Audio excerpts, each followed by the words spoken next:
Drama Tamil வியூவர்ஸ்க்கு hi. நம்ம இன்னைக்கு ஒரு நியூ தாய் ட்ராமாவை தான் பார்க்க போகிறோம். ட்ராமா நேம் வந்து அன்ஹேட்டிங் யூ. இந்த ட்ராமா எப்படின்னா, நம்ம ஹீரோவுக்கும் ஹீரோயினுக்கும் வர லவ் இருக்கு இல்லையா, அதுதான் கொஞ்சம் டிஃப்ரெண்ட்டாக இருக்கும். அது எப்படின்னா, நம்ம ஹீரோவுக்கு நம்ம ஹீரோயினை பார்த்த ஃபர்ஸ்ட் சைட்லேயே அவருக்கு ரொம்ப பிடிச்சி போகுது அவங்கள. ஆனால் ஒரு சேடான விஷயம் என்னன்னா, அவங்க அவருக்கு தங்கச்சியாக வராங்க.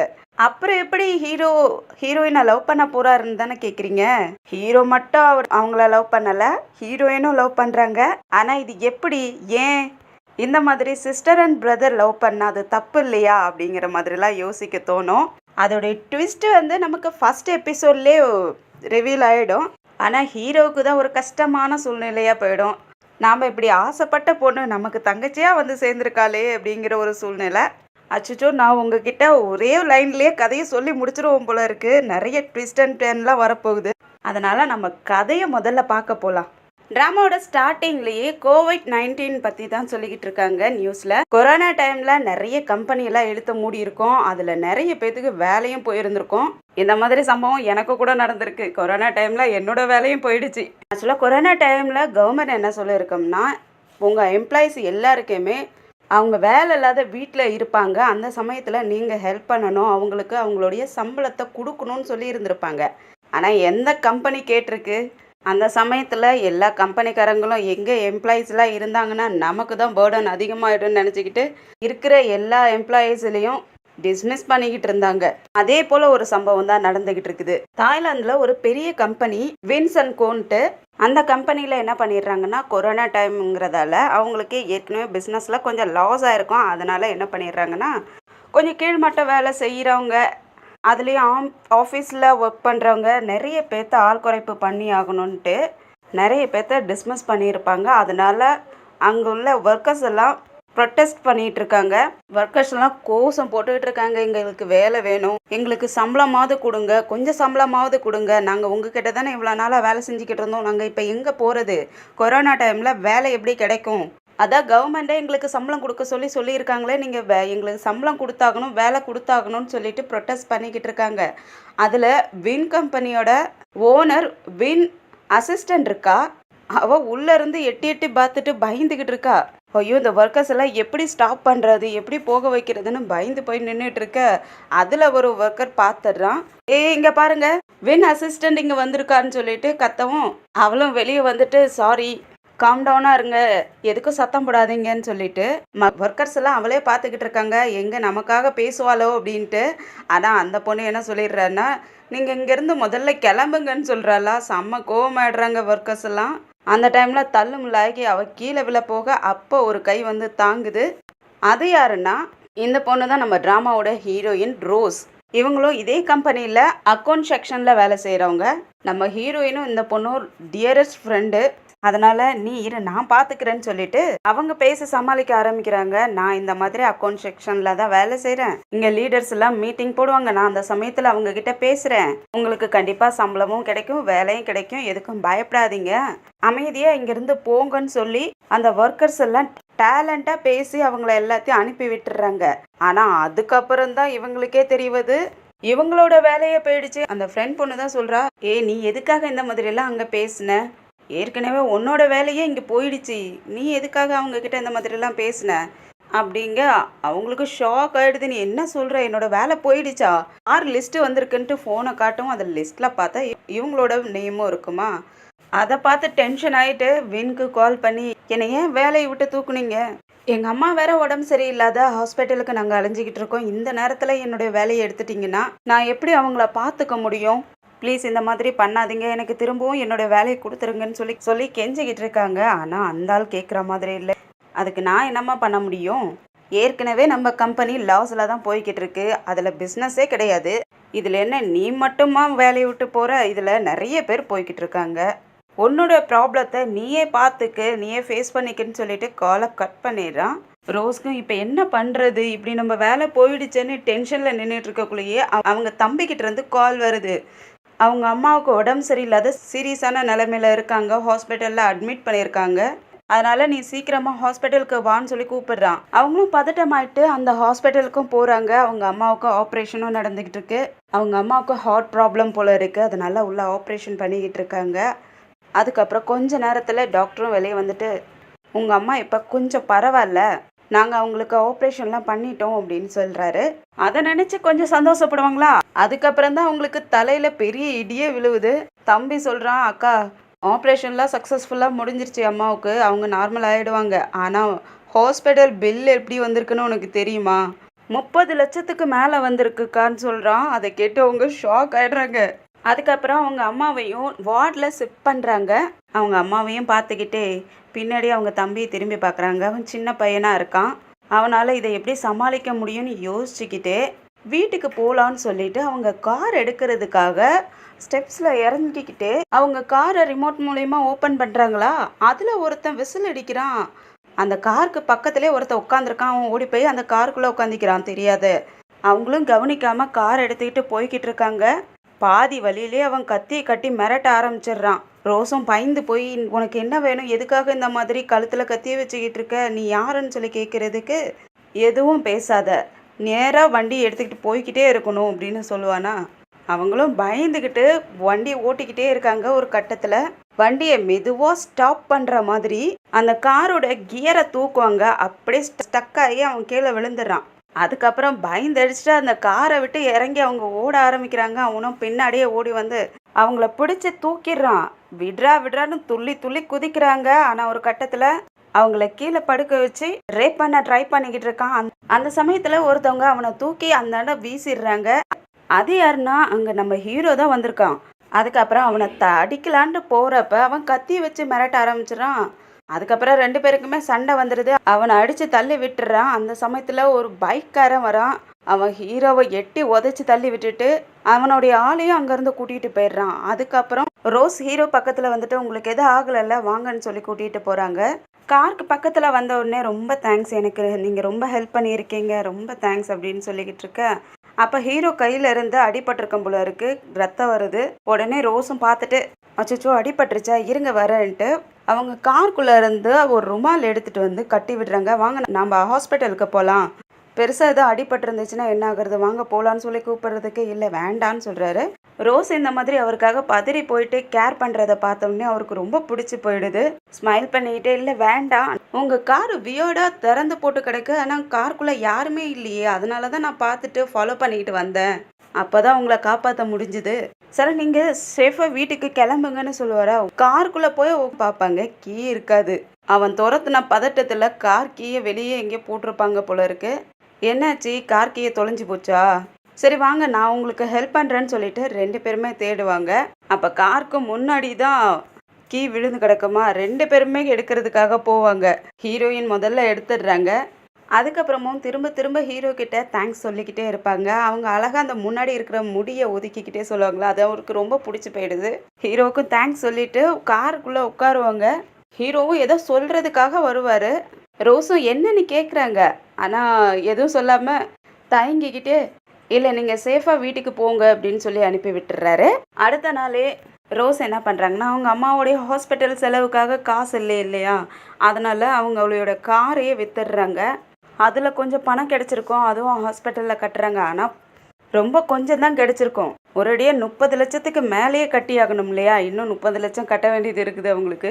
அதெல்லாம் செக் பண்ணி பார்த்துக்கிட்டே எங்கெங்கேயோ லோன் எல்லாம் கேட்டு பார்க்குறாங்க. பேங்க் லோன் எங்கேயுமே கிடைக்கல.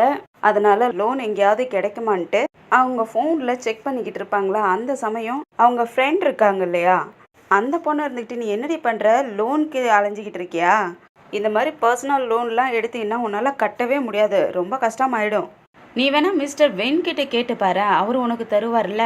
அவர் எப்படி தருவார், அவர் தான் என்னை வேலையை விட்டே தூக்கிட்டாரு, அவர் எப்படி எனக்கு அமௌண்ட் தருவாருன்னு கேட்டுட்டு இருக்காங்க. அதே சமயத்தில் வின்னுடைய மாமியாரை காட்டுறாங்க.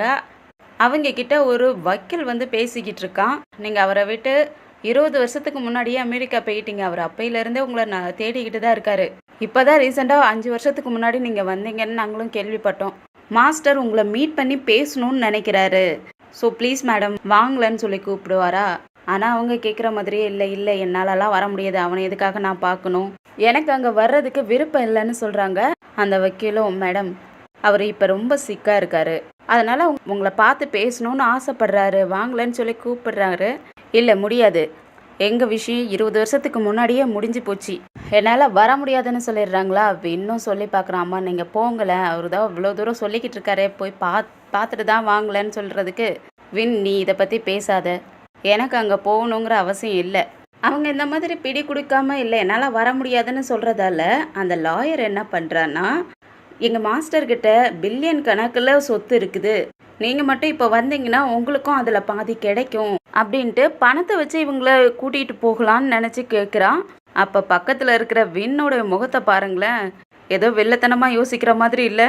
ஆனால் அவங்க ஒரேடியாக இல்லை என்னால் வர முடியாது, நீ இங்கேருந்து கிளம்பலான்னு சொல்லி துரத்தி விட்டுறாங்க. அவனும் வேறு வேலை இல்லாமல் அங்கேருந்து கிளம்பிடுறான்.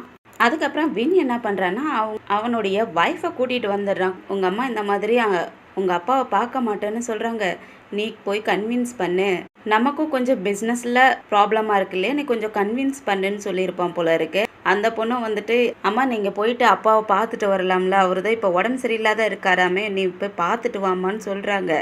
ஆனால் அவங்க அம்மா ஒத்துக்க மாட்டேங்கிறாங்க. அவன் என்னை கல்யாணம் பண்ண கொஞ்ச நாள்லேயே அவன் இன்னொரு பொண்ணு கூட தொடர்பில் இருந்தான், அவனை என்னத்துக்கு நான் போய் பார்க்கணும், என்னால் போக முடியாதுன்னு சொல்கிறாங்க. அம்மா அப்பா உங்கள்கிட்ட அப்பாலஜி கேட்கறதுக்காக தானே கூப்பிடுறாங்க, நீங்கள் போய் பார்த்துட்டு வாங்களேன் அப்படின்னு அந்த பொண்ணு சொல்கிறா. வென்னும் சொல்கிறான், நீங்கள் போய் பார்த்துட்டு மட்டுமாவது வாங்களேன், நீங்கள் போகாத விட்டுட்டீங்கன்னா அவருடைய சொத்து எல்லாமே அவருடைய 2வது ஒய்ஃபுக்கு எல்லாம் போயிடும் அப்படிங்க. மாமியாருக்கு நல்லாவே புரிஞ்சு போச்சு இவன் எதுக்காக சொல்கிறான்ட்டு. வின், உன்னுடைய பிஸ்னஸ் இப்போ லாஸில் போய்கிட்டு இருக்கு, உனக்கு இப்போ 50 மில்லியன் தேவைப்படுதில்ல, அதனால தானே என்கிட்ட இப்படி கன்வின்ஸ் பண்ணிக்கிட்டு இருக்க. அப்படிலாம் இல்லைம்மா, எனக்கு ஜஸ்ட்டு 50 மில்லியன் தான் தேவைப்படுது, ஆனால் அவர்கிட்ட இருக்கிற சொத்து பில்லியன் கணக்கில் இருக்குது, அது உங்களுக்கு தானே கிடைக்கும். அப்புறம் அவங்க பொண்ணு வந்து கன்வின்ஸ் பண்ணுறாங்க, அம்மா நீங்கள் பணத்துக்காகலாம் ஒன்றும் அப்பாவை பார்க்க வேண்டாம், ஜஸ்ட் அவரை போய் பார்த்துட்டு வாங்க, அவருக்கு ஏற்கனவே உடம்பு சரியில்லைன்னு சொல்லிக்கிட்டு இருக்காங்க இல்லையா, அதுக்காகவாத போய் பார்த்துட்டு வாங்கம்மான்னு சொல்கிறாங்க. அதனால் அவங்களும் கொஞ்சம் யோசிக்கிறாங்க. அதுக்கப்புறம் நைட்டு தூங்குறதுக்கு முன்னாடி அவங்களும் அவங்க ஹஸ்பண்டும் எப்படி பிரிஞ்சாங்கங்கிறத யோசிச்சு பார்க்குறாங்க. இவங்களை கல்யாணம் பண்ணுறதுக்கு முன்னாடியே அவங்க ஹஸ்பண்ட்க்கு வேற ஒரு பொண்ணு, அதுவும் அவங்க வீட்டில் வேலை செய்கிற பொண்ணோடைய அஃபேரில் இருந்திருப்பார் போல இருக்கு. அவங்களுக்கு ஒரு குழந்தையும் பெரிய பையனே இருந்திருக்கான். அதை தெரிஞ்சு அவங்க கேட்க போயிருக்காங்க. அப்போ அந்த பொண்ணு அஃபேரில் இருந்தார் இல்லையா, அந்த பொண்ணு வந்து சாரி கேட்டுட்டு இருக்கா. ஆனால் இவங்களுக்கு செம்ம கோவம் ஆயிடுது. ஓங்கி அரைஞ்சிட்டு ரொம்ப சண்டை போட ஆரம்பிச்சிடுறாங்க. நீ எப்படி என் ஹஸ்பண்ட் கூடயே இருந்து இப்படி ஒரு பெரிய பையனையே பெற்று வச்சிருக்கியே, உனக்கு வெக்கமா இல்லையான்னு சொல்லிட்டு சண்டை போட்டுட்டு இருக்காங்க. அப்போ அவங்க ஹஸ்பண்டும் வந்து சாரி கேட்குறாரு, நீ என்னுடைய லைஃப்பை விட்டே போயிடுன்னு சொல்லிட்டு அவங்க அங்கேருந்து விட்டுட்டு போனவங்க தான். அதுக்கப்புறம் இப்போ தான் வந்திருக்காங்க. அதுக்கப்புறம் லாயர் சொன்னதையும் யோசிச்சு பார்க்குறாங்க. ஏற்கனவே உடம்பு சரியில்லாத இருக்கார் இல்லையா, இப்போ கில்ட்டியாக ஃபீல் பண்ணிக்கிட்டு இருக்காரு, உங்கள்கிட்ட அப்பாலஜி கேட்கணும்னு சொன்னார் இல்லையா, அதெல்லாம் நினச்சி பார்த்துட்டு யோசிச்சுக்கிட்டு இருக்காங்க, போய் பார்க்கலாமான்ட்டு. இங்கே ரோஸ் அவங்க அம்மாவுடைய ட்ரீட்மெண்ட்டுக்காக பணம் தேடி தேடி கழிச்சு போயிடுறாங்க. அந்த சமயம் பார்த்தா அவங்களுடைய ஃப்ரெண்டு ஓடி வந்துட்டு, ரோஸ் உனக்கு ஒரு குட் நியூஸ் இருக்குது, இந்த மாதிரி வின்னோட ஒய்ஃப்க்கு நிறைய சொத்து கிடைக்க போகுதான், அதனால நீ வின் கிட்ட போய் பணம் கேட்டுப்பாரு, அவங்க ஆல்ரெடி ஆஃபீஸ் விட்டு கிளம்பிட்டாங்க, நீ சீக்கிரமா போன்னு சொல்லி துரத்தி விடுறா. அவங்களும் சரி சரி நான் போய் கேட்குறேன்னு சொல்லிட்டு ஓடி வெளியே வந்து பார்த்தா வின் அவனோட ஒய்ஃப் அவங்க அம்மான்ட்டு வெளியே அந்த நேரம் போகிறதுக்காக கிளம்பிக்கிட்டு இருப்பாங்க. பின்னாடியே ரோஸும் ஓடி போகிறாங்க. வென்கிட்டையும் நான் உங்ககிட்ட கொஞ்சம் பேசணும்னு சொல்லிட்டு கேட்குறாங்க. அதுக்கப்புறம் அவங்க ஒய்ஃபும் கூட வந்திருக்கிறத பார்த்துட்டு அவங்களுக்கும் ஒரு வணக்கத்தை சொல்லிட்டு நான் கொஞ்சம் வென்கிட்ட பேசணும்னு சொல்ல, அதுக்கப்புறம் வென்னும் அவங்க 2 பேர்த்தையும் இன்ட்ரடியூஸ் பண்ணி வைக்கிறான். நீங்கள் 2 பேரும் வெளியே கார்கிட்ட நில்லுங்க, எனக்காக வெயிட் பண்ணுங்க, நான் வந்துடுறேன் கொஞ்சம் பேசிட்டுன்னு சொல்லவும் அவங்க அம்மாவும் சரின்னு சொல்லிட்டு அங்கேருந்து கிளம்பிடுறாங்க. நம்ம ஹீரோயினும் எனக்காக நீங்கள் 30 லட்ச ரூபா கொடுங்க, நான் எப்படியாவது நான் உங்களுக்கு வேலை செஞ்சு அதை கழிச்சிடுறேன், 24 ஹவர்ஸ் கூட நான் உங்களுக்காக வேலை செஞ்சு தரேன், எனக்கு எங்கள் அம்மாவுடைய ட்ரீட்மெண்ட்டுக்காக பணம் தேவைப்படுது, எங்கள் அம்மாவை எப்படியாவது காப்பாற்றி வைக்கணும், ப்ளீஸ் கொடுங்கன்னு சொல்லி கெஞ்சவும் அவனும் சரி இரு நான் தரேன்னு சொல்லிட்டு பணத்தை அனுப்பி விட்டுறான். அவங்களும் ரொம்ப ஹாப்பி ஆயிடுறாங்க. அதுக்கப்புறம் வெளியே இந்த வின்னுடைய ஒய்ஃப் போயிருந்தாங்க இல்லையா, அவங்க கடையில் ஏதோ ஸ்நாக்ஸ் எல்லாம் வாங்கிக்கிட்டு ரோடை கிராஸ் பண்ணிக்கிட்டு இருப்பாங்களா, அந்த சமயத்தில் ஒரு கட்டு கார் வந்து வேகமாக வந்துக்கிட்டு இருக்குது. அதில் பிரேக் பிடிக்கலையா இல்லை வேணும்னே பண்ணாங்களான்னு தெரியல, வேகமாக வந்துக்கிட்டு இருக்கக்குள்ளேயே அந்த பொண்ணுடைய அம்மா மோன் பின்னாடி பாரு கார் வருதுன்னு சொல்லிட்டு அவங்கள தள்ளி விட்டுடுறாங்க. அந்த பொண்ணு சைட்டில் போய் விழுந்துடுறா. ஆனால் அந்த காரில் அவங்க அம்மா விழுந்துடுறாங்க. ஆக்சிடெண்ட் ஆகி ஸ்பாட் அவுட்டு. வென்னும் பயந்து போயிட்டு மோன் கத்திக்கிட்டே ஓடி வரான். அந்த பொண்ணுக்கு தலையில் அடிபட்டுருச்சிட்டுக்கு. 2 பேருமே அவங்க அம்மாவை வந்து பார்க்குறாங்க. அவங்க அம்மா இறந்து போய் கிடக்குறாங்க. அதுக்கப்புறம் ஹாஸ்பிட்டலுக்கும் வந்துடுறாங்க. ஹாஸ்பிட்டலில் டாக்டர் செக் பண்ணி பார்த்துட்டு உங்கள் அம்மா இறந்துட்டாங்கன்னு சொல்கிறாங்க. அதை கேட்டு அந்த பொண்ணு ரொம்ப அழுகிறா. நம்ம ரோஸ்க்கு கூட மனசு ரொம்ப கஷ்டமாயிடுது. அதே சமயத்தில் இந்த சைடு நம்ம ஹீரோவை காட்டுறாங்க. ஹீரோ நேம் வந்து கோர்ன். அவனுக்கு அவங்க தங்கச்சி கால் பண்ணி இன்னைக்கு ஈவினிங் பார்ட்டி இருக்குது, சீக்கிரமாக வா அண்ணா அப்படின்னு சொல்கிறா. சரி நான் சீக்கிரமாக என்னோட வேலையெல்லாம் முடிச்சுட்டு வந்துடுறேன்னு சொல்கிறான். இந்த கோனோட தங்கச்சி ரொம்ப கிரேசியான பொண்ணு போல் இருக்குது. வீட்டில் டின்னர் சமைச்சிக்கிட்டு இருக்காங்க. அவங்க அம்மா டின்னர் சமைச்சிக்கிட்டு இருக்காங்க. அதெல்லாம் வீடியோ எடுத்துக்கிட்டு யூடியூப்பில் போஸ்ட் பண்ணுவா போல இருக்குது. அதனால அவங்க அம்மா என்னென்ன பண்ணுறாங்க, என்னென்ன சமைச்சிக்கிட்டு இருக்காங்கன்னெலாம் காட்டிக்கிட்டு இருக்கா. அப்படியே நைட்டு டைனிங் டேபிளில் எல்லாரும் சாப்பிட்றத காட்டுறாங்க. கோனோட அப்பாவை பாருங்களா, கிராமத்து ஆள் இல்லையா, அவர் நல்ல காமெடியாக பேசிக்கிட்டு இருக்காரு. எல்லாரும் ஹாப்பியாக பார்த்துக்கிட்டு இருக்காங்க. கோனோட தங்கச்சி இருந்துட்டு இன்னைக்கு நம்ம அப்பா நல்ல ஹாப்பியான மூடில் இருக்காராட்டுக்கு. ஆமாம் பாரு எப்படிலாம் விளையாண்டுட்டு இருக்காருன்ட்டு. அதில் அந்த வக்கீலும் வந்திருப்பான். அவங்கிட்ட தான் நல்லா மொக்க போட்டுக்கிட்டு இருக்காரு காமெடி பண்ணுறங்கிற பேரில். அதே சமயம் இந்த சைடு மோனை காட்டுறாங்க. மோன் அவங்க அம்மா இறந்த துக்கத்தில் சோகமாக உட்காந்துருக்கா. வெண் தான் சமாதானப்படுத்துகிறான். அவங்களும் கொஞ்சம் சமாதானம் ஆயிட்டு எழுந்திரிச்சு நடக்கலான்ட்டு எழுந்திருப்பாங்களா, மயக்கம் வர மாதிரி அப்படியே கீழே விழ போகிறாங்க. ஏற்கனவே தலையில் அடிபட்டிருக்கு ஆக்சிடெண்ட்டில். அவங்களையும் டாக்டர்கிட்ட செக் பண்ணியிருக்கலாம், ஆனால் அவன் செக் பண்ணாதே விட்டுட்டான். இப்போ அந்த பொண்ணுக்கு வேற மயக்கம் வந்துக்கிட்டே இருக்கு. அவன் என்ன நினச்சிக்கிறான்னா, இப்போ அம்மா இறந்த ப்ரெஷரில் தான் மயக்கம் வருதாட்டுக்கு அப்படின்ட்டு அதை சாதாரணமாக விட்டுடுறான். அதுக்கப்புறம் இந்த பொண்ணு தண்ணி குடிக்கிறதுக்காக தண்ணி பிடிப்பாளா, கிளாஸில் தண்ணி பிடிச்சிட்டு கையில் வச்சுக்கிட்டு இருக்கக்குள்ளேயே அப்படியே ரத்தம் ஊற்றுது. எங்கே அடிபட்டுச்சுன்னே தெரில. கிளாஸ் தண்ணி எல்லாம் ரத்தம் ஆயிடுது. அந்த பொண்ணு பயந்து போயிட்டு கண்ணாடியில் முகத்தை பார்க்குறா. மூக்கில் இருந்து ரத்தம் வந்திருக்குது. இந்த பொண்ணுக்கு அந்த ஆக்சிடெண்ட்டில் பெரிய அடியாக பட்டிருக்கும் போல இருக்குது. கவனிக்காதையே விட்டுட்டாங்க. மூக்கில் வந்த ரத்தத்தை தொடச்சி பார்த்துட்டு அப்படியே மயங்கி கீழே விழுந்துடுறா. வெண்ணும் ஓடி வந்துட்டு உனக்கு என்னாச்சுன்ட்டு பக்கத்தில் வந்து பார்க்க மூக்கெல்லாம் ரத்தமாக இருக்குது. கொண்டு வந்து பெட்டில் தான் படுக்க வைக்கிறான். ஆம்புலன்ஸ்ன்னு கூட கூப்பிடலை. மூச்சு வருதா இல்லையான்ட்டு மூக்குக்கிட்ட தொட்டு பார்க்குறான். மூச்சு வரல. அந்த பொண்ணு செத்துட்டா போல இருக்கு. இவனே ஃபர்ஸ்ட் ட்ரீட் பண்ணலான்ட்டு நெஞ்சுக்கிட்ட கையை வச்சு புஷ் பண்ணி பார்க்குறான். ஆனால் அந்த பொண்ணு எழுந்திருக்கவே இல்லை. அதுக்கப்புறம் அந்த பொண்ணுடைய மூக்கில் இருந்து வந்த ரத்தத்தெல்லாம் தொடச்சி விட்டுக்கிட்டே ஃபீல் பண்ணிக்கிட்டு இருக்கான். அப்போ அவனுக்கு யாரோ ஃபோன் பண்ணுறாங்க. அவனும் கால் அட்டன் பண்ணி என்னால் வர முடியாது, மீட்டிங்கை கேன்சல் பண்ணிடுங்கன்னு சொல்கிறான். ஏதோ மீட்டிங்க்கு போகிற வேலை இருந்திருக்கும் போல இருக்குது. அதனால் மீட்டிங்கையும் கேன்சல் பண்ணிட சொல்லிடுறான். அதுக்கப்புறம் அவனுடைய ஃபோனை சுவிட்ச் ஆன் பண்ணி பார்க்குறானா, அதில் அவங்க ஆஃபீஸில் லேடிஸ் எல்லாம் சேர்ந்து ஃபோட்டோ எடுத்திருப்பாங்க. அதில் அவனுடைய ஒய்ஃபும் இருந்திருப்பாங்க. நம்ம ஹீரோயினும் 2 பேருமே பக்கத்தில் உட்காந்து ஃபோட்டோ எடுத்திருந்திருப்பாங்க. அவங்க 2 பேர்த்தையும் பார்க்கறதுக்கு சிம்லராக ஒரே மாதிரியே இருப்பாங்க. அவங்க முக ஜாடை, அவங்க ஹேர் ஸ்டைல், ஹைட்டு, வெயிட்டு எல்லாம் ஒரே மாதிரியே இருக்குமா. அதை பார்த்துட்டு வில்லத்தனமாக யோசிச்சுக்கிட்டு இருக்கான். அதுக்கப்புறம் நம்ம ஹீரோயினுக்கு அந்த ஃப்ரெண்ட் பொண்ணு இருக்கா இல்லையா, அவள் பேர் வந்து மே. அவள் கால் பண்ணி நீ சீக்கிரமாக வின் வீட்டுக்கு வா, உன்னைய அவர் மீட் பண்ணணும்னு சொல்கிறாருன்னு சொல்லவும், அவங்களும் சரி நமக்கு உதவி இவ்வளோ தூரம் பண்ணியிருக்காரு, அவரை போய் மீட் பண்ணலான்னு சொல்லிட்டு அவங்களும் அர்ஜெண்ட்டாக டாக்ஸி பிடிச்சிட்டு வராங்க. வீட்டுக்கு கேட்டுக்கு முன்னாடி நின்றுட்டு கால் பண்ணி நான் வந்துட்டேன்னு சொல்ல உள்ளே வான்னு சொல்லவும் அவங்களும் உள்ளே போகிறாங்க. மிஸ்டர் வின்னு கூப்பிட்டுக்கிட்டே போகிறாங்க. வீட்டில் யாருமே இல்லை. அவங்க பெட்ரூம் வரைக்கும் போயிடுறாங்க. அங்கே அந்த அந்த மே பொண்ணு, அதுக்கப்புறம் அவங்க ஒய்ஃபை தான் இறந்து போனவங்கள அப்படியே படுக்க வச்சுருக்கானு எல்லாரும் ஒரே ரூமில் இருக்காங்க. இவங்களும் வின்கிட்ட போயிட்டு எதுக்காக என்னை கூப்பிட்டீங்க, என்ன விஷயம்னு கேட்குறதுக்கு அவன் இவங்கக்கிட்ட எதுவுமே சொல்லாத முறைச்சி பார்த்துக்கிட்டு இருக்கான். இவங்களுக்கு ஒன்றுமே புரியல. என்னது இப்படி பார்த்துக்கிட்டு இருக்கான், ஏன் இப்படி சைலண்ட்டாக பார்க்குறானேன்ட்டு. அவனுக்கு பின்னாடி கண்ணாடி இருக்கும். அந்த கண்ணாடியில் பார்க்குறாங்க இவனோட ஒய்ஃப் பெட்டில் படுத்திருக்காங்க. பக்கத்தில் மேயும் உட்காந்துருக்கா. மிஸ்ஸஸ் மோன்க்கு என்னாச்சு, ஏன் படுத்திருக்காங்கன்னு கேட்டுக்கிட்டே பக்கத்தில் போய் பார்க்குறாங்க. பார்த்துட்டு இந்தாண்ட திரும்புவாங்களா, சடனாக திரும்பக்குள்ளே இவன் பக்கத்தில் வந்து நிற்பான். பயந்து போயிடுறாங்க. ஏன் என்னாச்சு, இவ்வளோ பக்கத்தில் வந்து நிற்கிறீங்க, என்னாச்சுன்னு கேட்குறதுக்கு அவள் செத்துட்டா அப்படிங்க. அவங்க ஷாக் ஆகிடுறாங்க. என்ன சொல்கிறீங்க, எப்படியாச்சு, என்னாச்சு, நேற்று ஹாஸ்பிட்டலில் கூட நல்லா தானே இருந்தாங்க, என்னாச்சு இவங்களுக்கு. அவளுக்கு நேற்று கார் ஆக்சிடென்ட் நடந்தப்பயே அவள் தலையில் அடிபட்டிருக்கு. அதனால் அவள் மூளையில் உள்ள ரத்த குழாயில் அடிபட்டிருக்கும் போல இருக்கு. அவளுடைய மூக்கில் இருந்து ரத்தம் வந்து இறந்து போயிட்டா அப்படின்னா நீங்கள் ஆம்புலன்ஸை தானே கூப்பிடணும், எதுக்காக என்னை கூப்பிட்டீங்க சீக்கிரமா ஆம்புலன்ஸ்க்கு கால் பண்ணுங்க. நீ புரிஞ்சிக்க ரோஸ், அவ திரும்ப வரமாட்டா, இறந்து போயிட்டா. அதனால தான் உன்னைய கால் பண்ணி இங்கே கூப்பிட்டோம். எதுக்காக என்னைய கால் பண்ணி கூப்பிட்டீங்க அப்படின்னு புரியாம ஹீரோயின் கேட்பாங்களா. அவ ஒரு வாரத்துல புக்கெட் போறதா இருந்துச்சு அவங்க அப்பாவை பார்க்கறதுக்காக. ஆனா அதுக்கு முன்னாடியே அவளுக்கு ஆக்சிடென்ட் ஆயிட்டு இறந்து போயிட்டா அப்படிங்க. சரி, அதுக்காக என்ன எதுக்காக கூப்பிட்டீங்க அப்படின்னு ரோஸ் கேட்கறதுக்கு, எதுக்காகன்னா நீ என் கூட மோனா என் கூட வரணும். நீ பார்க்கறதுக்கு அப்படியே மோன் மாதிரியே இருக்கிற.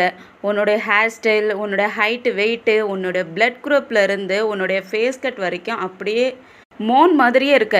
அதனால நீ என் கூட மோனா வரணும்னு சொல்லி கூப்பிடுவானா. அவங்க பயந்து போயிடுறாங்க. இல்லை என்னால் முடியாது, நான் வரமாட்டேன்ட்டு அங்கேருந்து போக பார்ப்பாங்க. அவன் கையை பிடிச்சிக்கிட்டு, இல்லை ரோஸ் நில்லு, ஜஸ்ட் நீ 1 வீக் மட்டும் இந்த மாதிரி நடித்தா போதும். என்ன சொல்கிறீங்க வின், நான் எப்படி மோன் மாதிரி நடிக்க முடியும்? நான் ஒன்றும் மோன் கிடையாது, என்னாலலாம் நடிக்க முடியாதுன்னு சொல்லுவாங்களா. அப்போ அவன் சொல்கிறான், ஜஸ்ட் நீ ஒரு வாரத்துக்கு மட்டும் நீ அங்கே வந்து நடிச்சேன்னா போதும். புக்கெட்டில் அவங்களுடைய ஃபேமிலியே இருக்காங்க, அங்கே அவங்க அப்பா இருக்காங்க. ரொம்ப வருஷத்துக்கு முன்னாடியே அவங்க அப்பாவை பிரிஞ்சு அவங்க அம்மா அமெரிக்கா போயிட்டாங்க. அதுக்கப்புறம் இப்போ தான் வந்திருக்காங்க. இப்போ அவங்க ஃபேமிலியை பார்க்கறதுக்காக போகிறதா இருந்துச்சு. ஆனால் அதுக்கு முன்னாடி அவள் இறந்துட்டா. அதான் மோன் செத்துட்டால, அதை எப்படி உங்களால் மறைக்க முடியும்? நான் எப்படி வந்து அங்கே மோனா நடிக்க முடியும்? அவங்களுக்கு எப்படியாவது உண்மை தெரிஞ்சிரும். என்னுடைய டிஎன்ஏ டெஸ்ட் எடுத்தாங்கன்னாவே சுத்தமாக தெரிஞ்சு போயிடும். ரோஸ் புரிஞ்சுக்கே, என் மாமனார் இப்போ வரைக்குமே மோனை பார்த்ததே இல்லை. அதனால நீ வந்து மோன் மாதிரி நடிச்சின்னா அவங்களுக்கு தெரிய போகிறதே கிடையாது. ஜஸ்ட் 1 வீக் மட்டும் வந்து நடிக்கிறதுக்காக சொல்கிறல்ல, வான்னு சொல்லி கூப்பிட்றான். என்னால் எப்படி நடிக்க முடியும்? செக் பண்ணாங்கன்னா தெரிஞ்சு போயிடுமேங்கிறதுக்கு, அதெல்லாம் நான் பார்த்துக்கிறேன், நீ வான்னு சொல்லி கன்வின்ஸ் பண்ணுவான். இல்லை என்னாலலாம் வர முடியாது, எனக்கு பயமாக இருக்குன்னு சொல்லிட்டு அங்கேருந்து போக பார்ப்பாங்களா. உடனே வென் என்ன பண்ணுறான்னா, ரோஸ் நீ இந்த டீலுக்கு மட்டும் ஒத்துக்கலைன்னா நான் உனக்கு கொடுத்தேன் இல்லையா அந்த பணம் ஃபுல்லாகவே எனக்கு இப்பயே ரிட்டர்ன் பண்ணுங்கிறான். ரோஸ்க்கே ஷாக் ஆகிடுது. என்ன சொல்கிறேன், நான் எப்படி பண்ண முடியும்? 30 லட்ச ரூபா கொடுத்துருக்கா, அது மொத்த பணத்தையும் என்னால் இப்பயே கொடுக்க முடியுமா? நீ எனக்கு அந்த 30 லட்ச ரூபாய்க்கு கொடுக்கவே வேண்டாம். நீ அதுக்காக 1 வீக் மட்டும் அங்கே வந்து நடிக்க மட்டும் செய்ய, அது மட்டும் எனக்கு போதும் அப்படின்ட்டு. இவனுக்கு கிடைக்க வேண்டிய ப்ராஃபிட் எவ்வளோ வரப்போதோ அதை பற்றிலாம் அவங்கக்கிட்ட சொல்லவே இல்லை. ஜஸ்ட் அப்பாவோட சென்டிமெண்ட்டை வச்சு மட்டும் சொல்லிக்கிட்டு இருக்கான். கூடவே இந்த மே பொண்ணும் சொல்லிக்கிட்டு இருக்கா, கன்வின்ஸ் பண்ணிக்கிட்டு இருக்கா, நாங்கள் 2 பேரும் உன் கூட தான் இருப்போம், ஜஸ்ட் நீ அவங்க அப்பாவை மட்டும் பார்த்துட்டு வா, உன்னோட அம்மாவையும் தம்பியும் நாங்கள் பார்த்துக்குறோம், அவங்கள நாங்கள் கேர் எடுத்துக்கிறோம், நீ 1 வாரம் மட்டும்தானே அங்கே நடிக்கிறதுக்காக போகிற, ஏன் பயப்படுற? உடனே வென்றிருந்துட்டு, ரோஸ் எனக்காக நீ ஹெல்ப் பண்ண, 1 வாரம் மட்டும் எனக்காக கூட வந்து நடித்து கொடுத்துட்டு போ, ஏதோ ஆட் ஷூட்டிங் நடக்கிற மாதிரி வந்து நடிச்சு கொடுத்துட்டு போங்கிறான். ரோஸும் பயத்தில் என்ன பண்ணுறதுன்னு முழிச்சிக்கிட்டு இருக்காங்க. அதுக்கப்புறம் இறந்து போன அவங்க மாமியாரும் வைஃபையும் எரிக்கிறதுக்காக கொடுத்துட்றான். அந்த டைமில் கொரோனா டைம்ங்கிறதால 2 பேர்த்தோட உடம்பையும் செக் பண்ணாமலேயே கொரோனாவில் தான் இறந்துட்டாங்கன்னு நினச்சிக்கிட்டு அப்படியே எரிச்சிடுறாங்க. அதுக்கப்புறம் இவன் என்ன பண்ணுறான்னா, அவங்க அம்மாவோடைய ஃபோட்டோஸ் இருக்கு இல்லையா, அதை மட்டும் வச்சுக்கிறான். அவனுடைய ஒய்ஃபோட ஃபோட்டோவை பின்னாடி வச்சு மறைச்சிக்கிறான். அவங்க அம்மாவோடைய ஃபோட்டோவை வச்சு அப்படியே ஃபோட்டோவும் கிளிக் பண்ணி எடுத்துக்கிறான் அவனோட சேர்த்து. இதெல்லாம் ப்ரூஃப் காட்டணுங்கிறதுக்காகவே இந்த மாதிரிலாம் பண்ணிகிட்டு இருக்கான் போல இருக்கு. அதே சமயம் இங்கே புக்கெட்டில் ஹீரோட அப்பா செம்மையாக டென்ஷனில் அந்த வக்கீலை பிடிச்சி செம்மையாக திட்டிக்கிட்டு இருக்காரு. என் பொண்டாட்டியை கூட்டிகிட்டு வர சொன்னால் நீ இன்னும் கூட்டிகிட்டு வரலையே, அவளை கண்டுபிடிக்கிறதுக்கு இவ்வளோ நாள் ஆயிடுச்சு, அவள் இங்கே வந்து 5 வருஷம் ஆயிடுச்சு, ஆனால் நீ அவளை இப்போ தான் கண்டுபிடிச்சிருக்கல்ல, ஏன் அவளை கூட்டிகிட்டு வரலன்னு சொல்லிட்டு கத்திக்கிட்டு இருக்காரு. கூட அவங்க இன்னொரு ஒய்ஃப் இருக்காங்களே, அவங்க தான் சமாதானப்படுத்திக்கிட்டு இருக்காங்க. அப்போ மோனுடைய அப்பா இவர் தான் போல இருக்கு. அவரும் டென்ஷனில் செம்மையாக கத்திக்கிட்டு இருக்காரு. அந்த லாயரும் உங்கள் ஒய்ஃப் இறந்துட்டாங்கன்னு சொல்லி ஃபோட்டோவை காட்டுறான். அவருக்கு அதை பார்த்த உடனே இன்னுமே டென்ஷனில் கத்திக்கிட்டு இருக்காரு. அப்போ ஹீரோ தான் வந்து சமாதானப்படுத்துறாரு. அப்புறம் அந்த லாயர் கிட்ட எப்படி இறந்தாங்கன்னு கேட்கறதுக்கு இந்த மாதிரி கொரோனாவில் தான் இறந்துட்டாங்கன்னு சொல்லவும், நான் அவகிட்ட மன்னிப்பு கேட்கணும்னு ஆசைப்பட்டேனே, இந்த மாதிரி ஆயிடுச்சு, அவள் இங்கே வந்து 5 வருஷம் ஆயிடுச்சு, நான் அவளை பார்த்து பேசணுங்கிற நேரத்தில் தான் அவள் இறந்து போகணுமா அப்படின்ட்டு அழுகிறாரு. இந்த சைடு நம்ம ஹீரோயின் ரோஸ் என்ன பண்ணுறாங்க, கொஞ்சம் பணத்தை எடுத்துகிட்டு வந்து அவங்க அம்மா கிட்ட கொடுத்து, நான் கொஞ்ச நாளைக்கு வெளியூரில் வேலை செய்ய போகிறேன், நீங்கள் இந்த பணத்தை வச்சு சமாளிச்சிங்கன்னு சொல்லி கொடுக்குறாங்க. அவங்களும் நீ ரொம்ப கஷ்டப்படுறம்மா, ஏற்கனவே எனக்காக ட்ரீட்மெண்ட்டுக்காக நிறைய செலவு பண்ணிட்டேன், இன்னுமே நிறைய செலவுக்கு பணம்லாம் கொடுத்துக்கிட்டு இருக்கேன், என்னால் உனக்கு ரொம்ப கஷ்டமாக இருக்குல்லன்னு சொல்லிட்டு அவங்க ஃபீல் பண்ணிக்கிட்டு இருக்காங்க. இது எல்லாமே வின் தான் நமக்காக ஹெல்ப் பண்ணியிருக்காருமா, அதனால் அவர் கூட பிஸ்னஸ் ட்ரிப்புக்காக தான் நான் வெளியே போகிறேன்னு சொல்கிறாங்களா. அப்போ இவங்க மோன் மாதிரி நடிக்கிறதுக்கு ஒத்துக்கிட்டாங்க போல இருக்கு. அவங்க அம்மாவும் வின் ரொம்ப நல்ல பையன், நமக்காக இவ்வளோ தூரம் ஹெல்ப் பண்ணியிருக்கானேன்னு சொல்லிட்டு அவங்களும் அவங்க பொண்ணுக்கிட்ட பார்த்து போயிட்டு வரணும்னு சொல்லி பாசமாக பேசிக்கிட்டு இருக்காங்க. அதுக்கப்புறம் மோன் மாதிரி புக்கெட்டுக்கு போகிறதுக்காக மோன் எங்கே படித்தாங்க, எப்போ வின்னை சந்திச்சாங்க அப்படிங்கிறதெல்லாம் மனப்பாடம் பண்ணிக்கிட்டு இருக்காங்க. அதில் இந்த மோன் பொண்ணு வந்து ஒரு டாக்டராக இருந்திருப்பா போல இருக்கு. டாக்டருக்கு படிச்சுட்டு அந்த மோன் பொண்ணு வந்து ப்ரிசர்வேட்டிவ் ஹாஸ்பிட்டலில் தான் வேலை செஞ்சுக்கிட்டு இருந்திருப்பா. அப்போ தான் வெண்ணையும் சந்திச்சிருப்பா. அப்போ தான் அவங்க 2 பேரும் லவ் பண்ணி கல்யாணம் பண்ணியிருப்பாங்க. அதெல்லாம் மனப்பாடம் பண்ணிக்கிட்டு இருக்காங்க. ஆனால் அந்த ப்ரிசர்வேட் ஹாஸ்பிட்டல் நேமை அவங்களால சொல்லவே முடியல. வெண்ணும் மேவும் வந்துடுறாங்க. ரோஸ், நீ மோனோட இன்ஃபர்மேஷன் எல்லாத்தையும் படித்து தெரிஞ்சுக்கிட்டியா? எங்கே நாங்கள் 2 பேரும் மீட் பண்ணிக்கிட்டோம், அவள் எங்கே படித்தான்னு சொல்லுன்னு சொல்கிறதுக்கு அவங்க இந்த ப்ரிசர்வேட் ஹாஸ்பிட்டல் நேமை சொல்கிறதுக்கே அவங்களால முடியல. அது வாயிலே வரமாட்டேங்குது, மறந்தும் போயிடுறாங்க. அதுக்கப்புறம் சரி ரொம்ப லேட் ஆகிடுச்சு, ஃப்ளைட்டை மிஸ் பண்ணிட போகிறோம், நீ கிளம்பு, மனப்பாடம் பண்ணிக்கிட்டே வான்னு சொல்லி கூட்டிகிட்டு போகிறான். ரோஸும் பயந்துக்கிட்டே கடவுளே என்னை மன்னிச்சிரு, நான் தப்பு பண்ணுறேன் தான், என்னை மன்னிச்சிருன்ட்டு மன்னிப்பு கட்டிக்கிட்டே போகிறாங்க. அதுக்கப்புறம் புக்கெட்டுக்கும் வந்துடுறாங்க. இவங்க 2 பேர்த்தையும் ஏர்போர்ட்டில் பிக்கப் பண்ணுறதுக்காக கோன் தான் வந்திருப்பாரு. கோன் வின்னையும் பார்த்துடுறாரு. 2 பேரும் இன்ட்ரடியூஸ் ஆகிக்கிறாங்க. அதுக்கப்புறம் என்னோட சிஸ்டரை காணோன்னு கேட்குறதுக்கு அவங்க அந்தாண்ட திரும்பிக்கிட்டு அவங்க வீட்டுக்கு கால் பண்ணிகிட்டு இருப்பாங்க போல இருக்குது. வின்னும் மோன்னு கூப்பிட அவங்க திரும்பி பார்ப்பாங்க. அங்கே ரோஸ் தானே வந்திருப்பாங்க. அவங்கள பார்த்த உடனே ஹீரோ ஷாக் ஆகிடுறாரு. அதோட தான் இந்த எபிசோடு முடியுது. ஃப்ரெண்ட்ஸ், இந்த ஃபர்ஸ்ட் எபிசோடு எப்படி இருந்துச்சு? ஹீரோவும் ஹீரோயினும் பார்த்தா ஃபர்ஸ்ட் சைட்லேயே 2 பேர்த்துக்கும் ஒருத்தருக்கு ஒருத்தர் பிடிச்சிருக்கோம். ஆனால் 2 பேருமே அண்ணன் தங்கச்சியாக மீட் பண்ணிக்கிறாங்க. ரோஸ் வேற கோனோட தங்கச்சியா மோன்கிற பொண்ணு, அதுவும் அந்த பொண்ணு இறந்து போயிட்டதால அந்த பொண்ணு மாதிரியே நடிக்கிறதுக்காக வந்திருக்காங்க. இந்த விஷயம் ஹீரோவுக்கு மட்டும் தெரிஞ்சிச்சுன்னா என்ன ஆகும்? அதுக்கு முன்னாடி இப்போ தங்கச்சியே இன்ட்ரடியூஸ் ஆகியிருக்காங்க. இப்போ 2 பேரும் அண்ணன் தங்கச்சியை எப்படி இருக்க போகிறாங்க, என்னென்ன ட்விஸ்ட் அண்ட் டேர்ம்ஸ்லாம் வரப்போகுதுன்னு நம்ம அடுத்தடுத்த எபிசோடில் வெயிட் பண்ணி பார்க்கலாம். இந்த வீடியோ பிடிச்சிருந்துச்சுன்னா லைக் பண்ணுங்கள், உங்கள் ஃப்ரெண்ட்ஸ் அண்ட் ஃபேமிலிக்கு ஷேர் பண்ணுங்கள். அப்படியே இந்த வீடியோ எப்படி இருக்குது, என்னோட எக்ஸ்பிளனேஷன் எப்படி இருக்குன்ட்டு கமெண்ட்டில் சொல்லுங்கள். நம்ம சேனலில் புதுசாக பார்க்குறவங்க இல்லை சப்ஸ்கிரைப் பண்ணாத பார்க்குறவங்க ப்ளீஸ் சப்ஸ்கிரைப் பண்ணிவிட்டு பாருங்கள். நம்ம அடுத்த எபிசோடில் சந்திக்கிற வரைக்கும் பாய் அண்ட் தேங்க்யூ.